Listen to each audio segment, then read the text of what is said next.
Assalamualaikum warahmatullahi wabarakatuh. Perkenalkan, nama saya Rotitun Faizatul Umah, biasa dipanggil Faiza, dengan nomor NIM 23210100183. Di sini saya akan mempresentasikan tentang perubahan sosial dalam pendidikan Islam. Pendidikan sebagai agen perubahan sosial merujuk pada peran pendidikan dalam mengubah atau mempengaruhi struktur, nilai, norma, dan institusi sosial di masyarakat. Melalui pendidikan, individu dibekali dengan keterampilan berpikir kritis, kemampuan untuk memecahkan masalah, serta pemahaman yang lebih baik tentang hak-hak dan tanggung jawab mereka dalam masyarakat. Pendidikan juga memungkinkan terciptanya kesadaran kolektif mengenai isu-isu sosial yang penting, seperti kesetaraan gender, hak asasi manusia, demokrasi, dan lingkungan. Dengan demikian, pendidikan berfungsi sebagai alat untuk mendorong perubahan sosial yang lebih inklusif, adil, dan berkelanjutan. Terdapat beberapa peran pendidikan dalam mendorong perubahan sosial. Yang pertama yaitu membentuk pola pikir dan nilai individu. Pendidikan adalah media yang efektif untuk membentuk cara pandang dan nilai-nilai individu. Sejak usia dini, pendidikan mengajarkan nilai-nilai dasar seperti kerja keras, kejujuran, tanggung jawab, dan rasa hormat terhadap orang lain. Seiring perkembangannya pendidikan di tingkat yang lebih tinggi, individu juga diajarkan untuk berpikir kritis, mengenali ketidakadilan, dan memikirkan solusi atas masalah yang dihadapi masyarakat. Misalnya, pendidikan mengenai hak-hak asasi manusia dan demokrasi dapat membentuk warga negara yang lebih sadar akan pentingnya keadilan dan hak-hak sipil, serta mendorong partisipasi aktif dalam proses politik.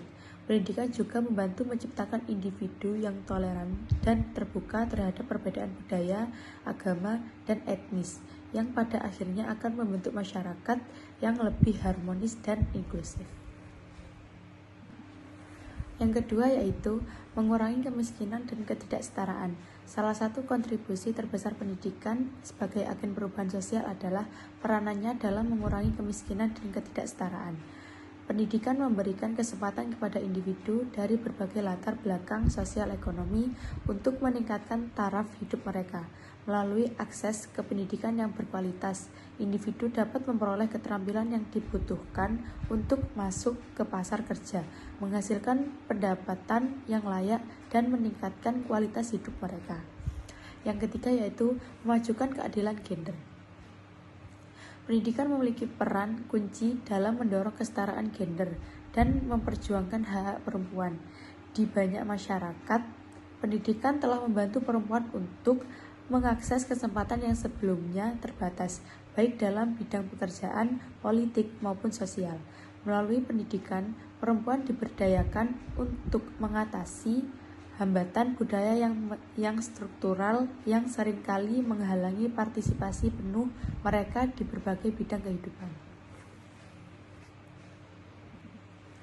Yang keempat yaitu mendorong partisipasi warga negara dalam demokrasi. Pendidikan memainkan peran penting dalam membangun masyarakat yang lebih demokratis. Melalui pendidikan kewarganegaraan, individu diajarkan tentang hak dan tanggung jawab mereka sebagai warga negara, serta pentingnya partisipasi aktif dalam proses politik. Pendidikan yang baik juga membantu individu untuk memahami mekanisme demokrasi, seperti pemilu, peran parlemen, dan fungsi pemerintahan, sehingga mereka dapat berpartisipasi secara efektif dalam kehidupan politik. Yang selanjutnya yaitu membangun kesadaran lingkungan. Selain memberikan dampak sosial dan ekonomi, pendidikan juga berperan dalam membangun kesadaran lingkungan.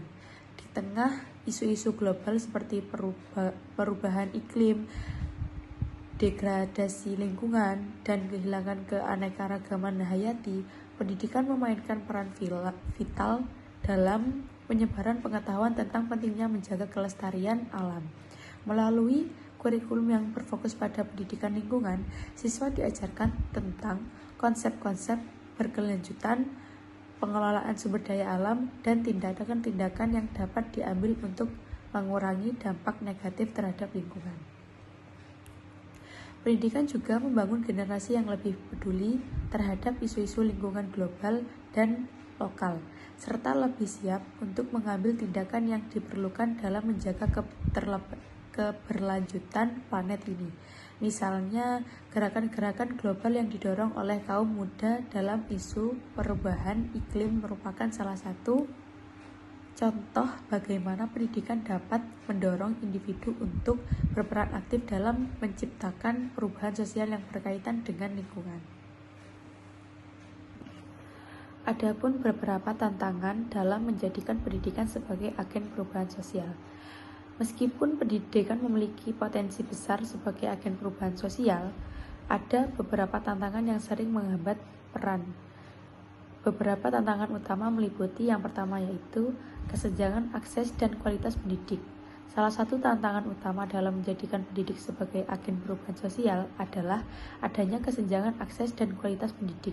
Di banyak negara, akses terhadap pendidikan yang berkualitas masih sangat terbatas, terutama bagi kelompok-kelompok yang terpinggirkan, seperti masyarakat di daerah pedesaan, kelompok minoritas, dan mereka yang hidup dalam kemiskinan. Tanpa pendidikan yang inklusif dan merata, peran pendidikan dalam mendorong perubahan sosial menjadi terhambat. Yang kedua yaitu kebijakan pendidikan yang tidak mendukung. Kebijakan pendidikan yang tidak mendukung juga dapat menghambat peran pendidikan sebagai agen perubahan sosial. Beberapa sistem pendidikan masih berfokus pada aspek akademis semata, tanpa memberikan perhatian yang cukup pada pengembangan nilai-nilai sosial, kesadaran lingkungan, atau pemahaman tentang keadilan sosial. Kurikulum yang tidak relevan dengan kebutuhan sosial yang lebih luas dapat menghambat pendidikan dalam menghasilkan individu yang peka terhadap perubahan sosial. Yang ketiga yaitu stigma sosial dan budaya. Stigma sosial dan budaya yang ada dalam masyarakat juga dapat menghambat peran pendidikan sebagai agen perubahan sosial. Misalnya, di beberapa budaya, akses perempuan terhadap pendidikan masih dibatasi oleh norma-norma patriarka. Stigma terhadap kelompok-kelompok tertentu seperti anak-anak dengan disabilitas, minoritas etnis juga dapat menghalangi mereka untuk mendapatkan pendidikan setara. Adapun solusi untuk memperkuat peran pendidikan dalam perubahan sosial. Yang pertama yaitu meningkatkan akses terhadap pendidikan yang inklusif dan berkualitas. Yang kedua, reformasi kurikulum untuk menyesuaikan dengan kebutuhan sosial. Yang ketiga, mengubah stigma dan mempromosikan pendidikan untuk semua. Yang kedua yaitu konsep dan teori perubahan sosial. Berikut adalah beberapa konsep dan teori perubahan sosial beserta referensinya yang dapat kamu gunakan. Yang kedua yaitu konsep dan teori perubahan sosial. Ada beberapa konsep dan teori perubahan sosial. Yang pertama yaitu konsep perubahan sosial. Perubahan sosial mengacu pada transformasi atau modifikasi dalam struktur sosial, pola hubungan, nilai-nilai, dan norma dalam suatu masyarakat dan waktu ke waktu.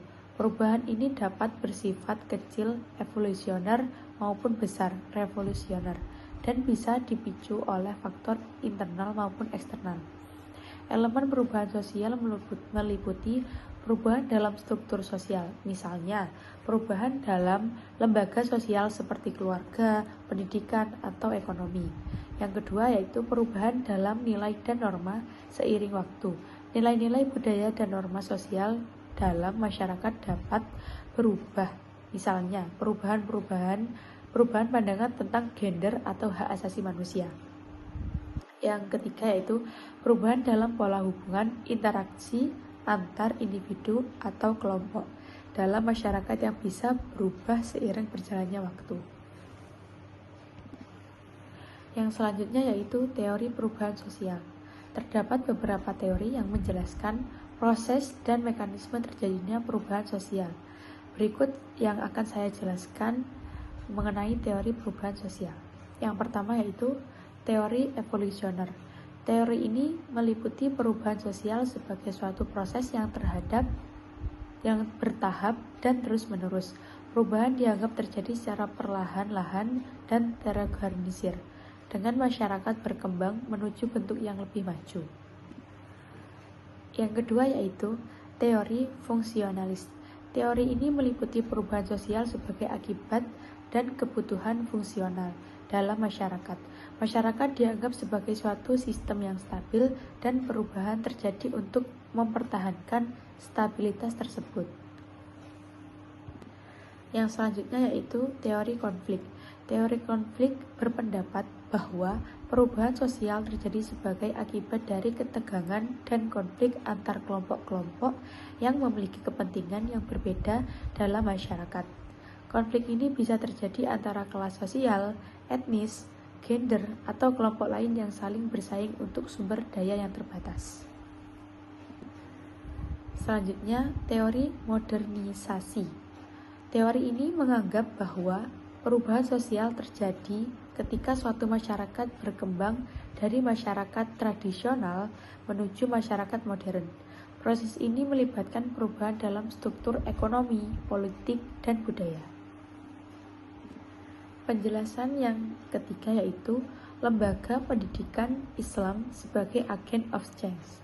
Pendidikan adalah upaya yang disadari dan dirancang secara sistematis untuk menciptakan lingkungan belajar yang memungkinkan peserta didik mengembangkan potensinya secara aktif.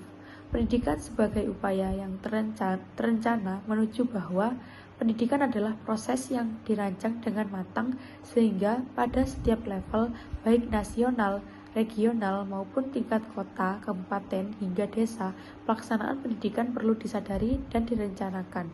Selain itu, pendidikan juga merupakan sistem sosial karena melibatkan manusia yang saling berinteraksi dengan lingkungannya. Agar pendidikan mampu menyesuaikan diri dengan lingkungannya, diperlukan perubahan dalam struktur dan proses bagian-bagian pendidikan itu sendiri. Dengan demikian, pendidikan sebagai agen perubahan sosial diharapkan dapat berperan dalam membentuk perubahan nilai, sikap, moral, pola pikir, perilaku intelektual, keterampilan, dan wawancara dan wawasan peserta didik sesuai tujuan pendidikan. Pendidikan berfungsi sebagai agen perubahan sosial dengan memainkan peran penting dalam mengubah dan mempengaruhi struktur, nilai norma, serta institusi sosial di masyarakat. Melalui pendidikan, terjadi penyebaran pengetahuan, keterampilan, dan nilai-nilai yang memungkinkan individu memahami realitas sosial mereka dan mendorong partisipasi aktif dalam membentuk perubahan positif dalam lingkungannya. Contohnya yaitu dengan memupuk sikap empati, kepedulian sosial, dan semangat gotong royong, lembaga pendidikan Islam dapat mencetak pemimpin dan masyarakat yang peka terhadap kesenjangan sosial dan siap untuk memperjuangkan kesejahteraan bersama. Yang kedua yaitu pemberdayaan sosial dan ekonomi. Contohnya, banyak pesantren atau lembaga pendidikan Islam yang kini mengembangkan program kewirausahaan yang berbasis pada prinsip-prinsip ekonomi Islam, seperti zakat, wakaf, dan bisnis yang adil. Hal ini dapat memotivasi peserta didik untuk menjadi pengusaha yang tidak hanya mencari keuntungan pribadi, tetapi juga berkontribusi pada kesejahteraan umat. Yang ketiga, penyebaran nilai-nilai Islam dan masyarakat.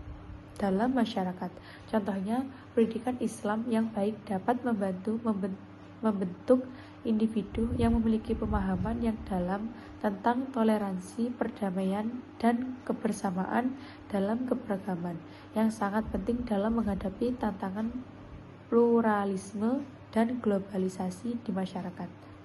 Yang keempat yaitu pendidikan holistik dan keseimbangan duniawi dan ukhrawi. Contohnya, dengan adanya pendekatan pendidikan yang menekankan keseimbangan ini, para siswa akan mampu melihat hubungan antara pekerjaan, amal ibadah, dan kontribusi sosial. Hal ini akan melahirkan individu yang tidak hanya berorientasi pada pencapaian karir pribadi, tetapi juga memiliki tanggung jawab sosial dan kepedulian terhadap sesama. Yang kelima yaitu menumbuhkan pemimpin yang visioner dan berintegritas. Pendidikan Islam menekankan pentingnya kepentingan yang terbatas pada prinsip-prinsip moral dan keadilan. Contohnya, di berbagai pesantren atau lembaga pendidikan Islam ada pengajaran tentang kepemimpinan yang adil. Dalam Islam dikenal dengan khilafah dan memimpin dengan penuh tanggung jawab. Pemimpin yang lahir dari pendidikan Islam akan memiliki kompas moral yang kuat dan menjadi agen perubahan dalam mewujudkan masyarakat yang adil, makmur, dan sejahtera. Yang keenam yaitu menghadapi tantangan global. Contohnya dengan adanya pendidikan yang berbasis pada pemahaman Islam yang moderat dan terbuka, lembaga pendidikan Islam dapat menghasilkan generasi yang siap menghadapi tantangan globalisasi dengan tetap menjaga prinsip-prinsip moral dan etika yang Islami. Yang ketujuh yaitu peran dalam menanggulangi radikalisasi dan ekstremisme. Contohnya yaitu pendidikan Islam juga memiliki peran yang sangat penting dalam menanggulangi radikalisasi dan ekstremisme. Dengan mengajarkan pemahaman Islam yang moderat, toleran, dan berbasis pada nilai-nilai kemanusiaan, lembaga pendidikan Islam dapat membekali siswa dengan wawasan yang luas tentang kedamaian, toleransi, dan keberagaman.